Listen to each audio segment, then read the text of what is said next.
pass out, and some people do. Some people do pass out, and it's funny to watch them. Yeah. So that's something that I've actually never really been fearful of, and I'm scared of heights. Yeah. I don't do heights. I don't like it. It freaks me out. But when it comes to the rapture, it doesn't spook me because I honestly believe, I mean, we got to put our full trust and faith in the Lord and to know that everything he does is 100% perfect. So Yeah. he's never going to put us in a circumstance of where we would be scared, Right. especially during that time. Right. That's a time of great joy, and we're fixing to go up and we're fixing to go to the marriage supper of the Lamb. So, you know, that's a wedding. That's a joyful time. Right. And So, I was. yeah, I don't believe it'll be scary. And you know, it's going to happen so fast. What would be so awesome if, like, 30 seconds before the rapture, wouldn't it be awesome if you had an open vision of seeing yourself flying up into the sky, and then all of a sudden 30 seconds later it happens? You know, Yeah. the Lord easily could give us a premonition of what it's going to be like, or could even give us a premonition of what it would feel like. And it has to be exhilarating because you're going to go from zero to heaven in 0.000000001 second. I mean, Yeah. you're talking about blast off. I like to think of it this way, and I don't know if any of you watching has ever seen videos of people who have had near-death experiences. Oh, yes. But a lot of those people, when they have that experience, of course, they don't know what's happening, and some of them are people who are non-believers at the time. So they have no clue what's going on. But when they get to heaven, they have this overwhelming, I mean, unexplainable type feeling of peace and love. Oh, yes. I've heard that So many I times. believe during the rapture, during that time, God's going to cloak us in that. And Right. nobody's going to be scared. I mean, I believe he's got it covered. I don't think there's anything for us to be scared about. Well, you know what? That's funny you would say that he's got it covered. Because if he ain't, nobody else can get it covered.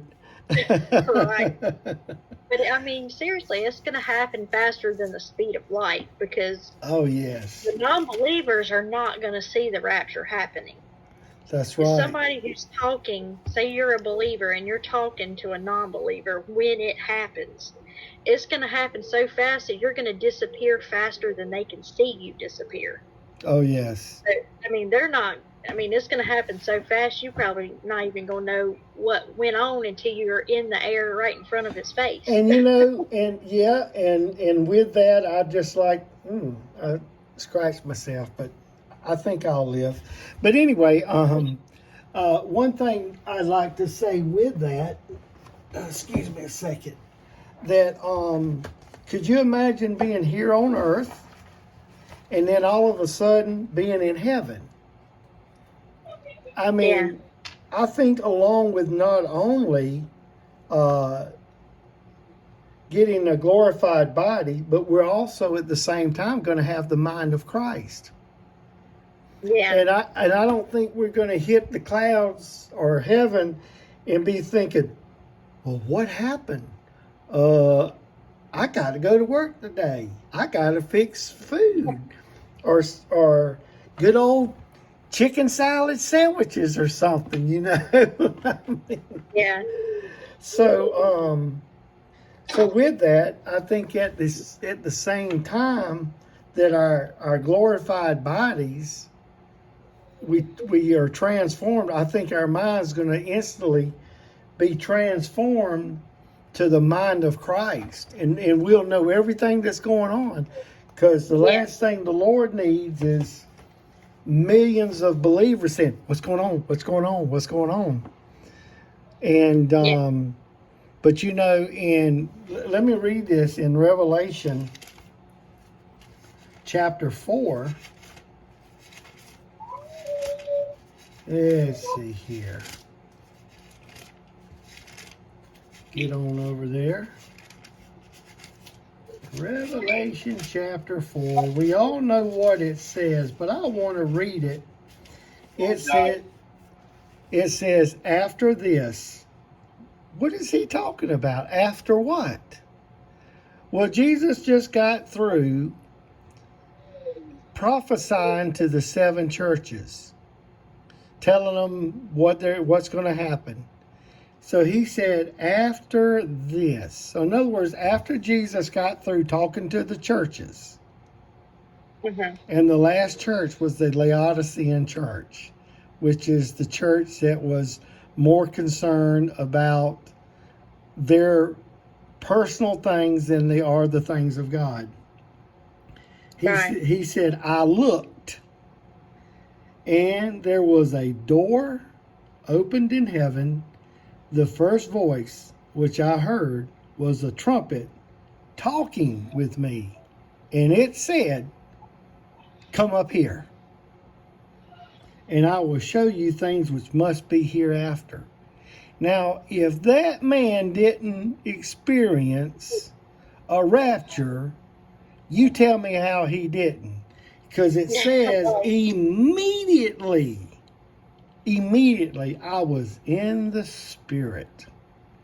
So he got out of his physical body.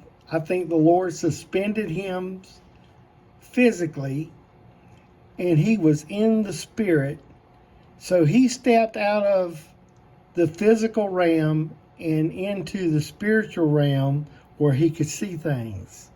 Because you can't see things with your eyeballs, but you can see things with your spiritual eyes, the Spirit. So it's just like you said, these people who have had near-death experiences, the minute that they separate from their body, they start seeing light.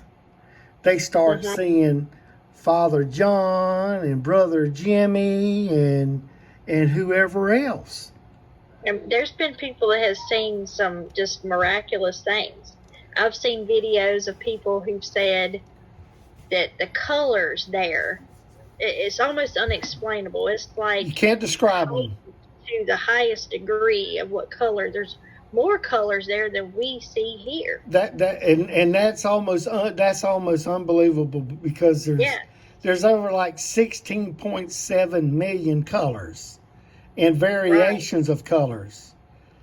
And I've heard them say, they're singing all the time. The flowers sing, the trees sing, the rocks sing, just everything sings and is constantly praising the Lord. There's not anything there that's not praising the Lord. Yeah. So you don't have no time to worry about wonder who's going to win the Super Bowl. No. There's no worry about. That's the reason why we got to get out of this mindset today of, let me go watch this football game. Let me go watch this TV show. We got to be more, heavenly minded. Heavenly minded, because, this world is like this to us. It's a blink of an eye. Like, just like God says, our life is but a vapor. We got to keep our mind on heaven, and, we're going to be like there, because we can't be getting too used to all this stuff. I've said many times in different videos that it's where a lot of people's going to get their feelings hurt.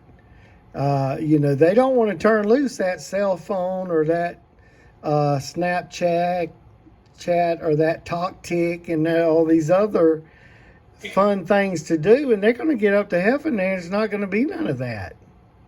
They're going to be looking around and says, hey, where's the sports cars at? Asa, you had to leave them behind, son. Where's my favorite whatever? No, that's of the earth. It stays on the earth. I don't think we're thinking of that. We're going to be so transformed, and like you said, we'll have the mind of Christ. Right. All these worldly things are not even going to be a thought. The point I was getting at is that, just like you said, these things are not going to be in heaven. And as we see the day approaching, we must